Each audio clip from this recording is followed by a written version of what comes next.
নমস্কার। গল্পটি যে শুরু করেছিলাম মানভঞ্জন, আজকে তার দ্বিতীয় অংশটা পড়ে নিচ্ছি। আর একটুখানি আছে, আজকে না হলেও আরেক দিনের ভিডিওতে এটা শেষ হয়ে যাবে। একটু অন্যরকমের গল্পটা। গোপীনাথ যাহাকে দাসখত লিখিয়া দিয়াছে তাহার নাম লবঙ্গ। সে থিয়েটারে অভিনয় করে, সে স্টেজের উপর চমৎকার মূর্ছা যাইতে পারে। সে যখন কৃত্রিম কাদুরুর সুরে হাফাইয়া হাফাইয়া টানিয়া টানিয়া আধো আধো উচ্চারণে প্রাণনাথ প্রাণেশ্বর করিয়া ডাক ছাড়িতে থাকে, তখন পাতলা ধুতির উপর ওয়েস্টকোট পরা ফুল মোজামণ্ডিত দর্শক মণ্ডলী এক্সেলেন্ট এক্সেলেন্ট করিয়া উচ্ছ্বসিত হইয়া ওঠে। এই অভিনেত্রী লবঙ্গের অত্যাশ্চর্য ক্ষমতার বর্ণনা গিরিবালা ইতিপূর্বে অনেকবার তাহার স্বামীর মুখে শুনিয়াছে। তখনও তাহার স্বামী সম্পূর্ণরূপ পলাতক হয় নাই।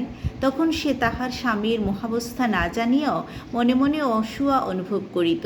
আর কোনো নারীর এমন কোনো মনোরঞ্জিনী বিদ্যা আছে যাহা তাহার নাই, ইহা সে সহ্য করিতে পারিত না। শাশু কৌতূহলে সে অনেকবার থিয়েটার দেখিতে যাইবার ইচ্ছা প্রকাশ করিত, কিন্তু কিছুতেই স্বামীর মত করিতে পারিত না।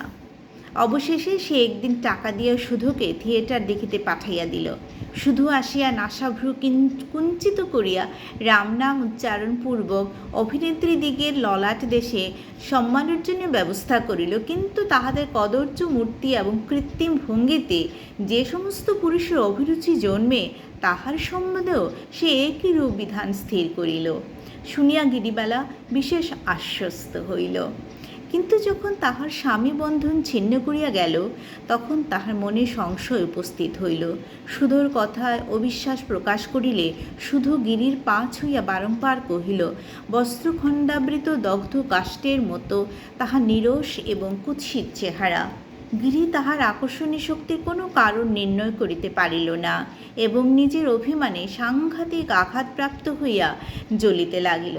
অবশেষে একদিন সন্ধ্যাবেলায় সুধোকে লইয়া গোপনে থিয়েটার দেখিতে গেল। বা সেদিন গিরিবালা নিজেই আছে। নিষিদ্ধ কাজের উত্তেজনা বেশি।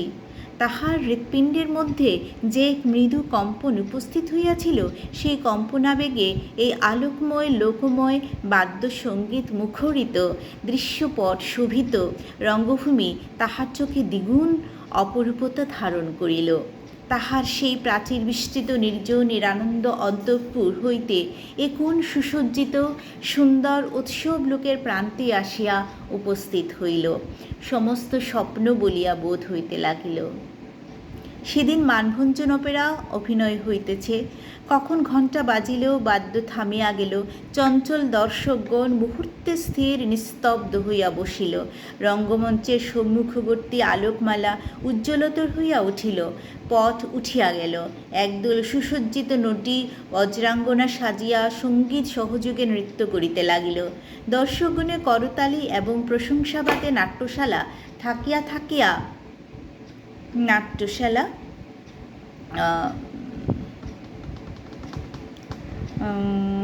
কোথায় গেল নৃত্য করিতে লাগিল। নাট্যশালা থাকিয়া থাকিয়া ধ্বনিত কম্পিত হইয়া উঠিল। তখন গিরিবালার তরুণ দেহের রক্তলহরী উন্মাদনায় আলোড়িত হইতে লাগিল। সেই সঙ্গীতের তানে, আলোক ও আভরণের ছটায় এবং সম্মিলিত প্রশংসাধ্বনিতে সে ক্ষণকালের জন্য সমাজ সংসার সমস্ত বিস্মৃত হইয়া গেল।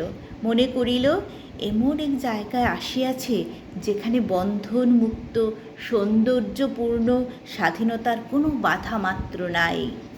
শুধু মাঝে মাঝে আসিয়া ভীতস্বরে কানে কানে বলে, বউ ঠাকুরন, এইবেলা বাড়ি ফিরিয়া চলো, দাদাবাবু জানিতে পারিলে রক্ষা থাকিবে না। গিরিবালা সে কথায় কর্ণপাত করে না। তাহার মনে এখন আর কিছুমাত্র ভয় নাই।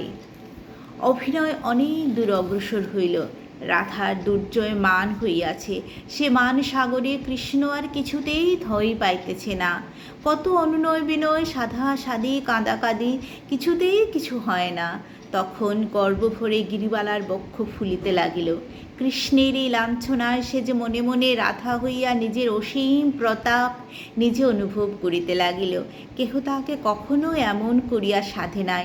সে অবহেলিত, অবমানিত, পরিত্যক্ত স্ত্রী। কিন্তু তবু সে অপূর্ব মোহে স্থির করিল যে এমন করে নিষ্ঠুরভাবে কাঁদাইবার ক্ষমতা তাহারও আছে। সৌন্দর্যে যে কেমন দর্দন্ত প্রতাপ তাহা সে কানে শুনিয়াছে, অনুমান করিয়াছে মাত্র। আজ দ্বীপের আলোকে গানের সুরে সুদৃশ্য রঙ্গমঞ্চের উপরে তাহা সুস্পষ্ট রূপে প্রত্যক্ষ করিল। নেশায় তাহার সমস্ত মস্তিষ্ক ভরিয়া উঠিল। অবশেষে যবনিকা পতন হইল। গ্যাসের আলো ম্লান হইয়া আসিল। দর্শকগণ প্রস্থানের উপক্রম করিল। গিরিবালা মন্ত্রমুগ্ধের মতো বসিয়া রহিল। এখান হইতে উঠিয়া যে বাড়ি যাইতে হইবে একথা তাহার মনে ছিল না। সে ভাবিতেছিল অভিনয় বুঝি ফুরাইবে না, যবনিকা আবার উঠিবে, রাধিকার নিকট শ্রীকৃষ্ণের পরাভব। বউ ঠাকুরন করো কি উঠো, এখনই সমস্ত আলো নিবাইয়া দিবে। আজ আসি, এইটুকু রইল, আবার পরের অংশে শেষ করে নেব।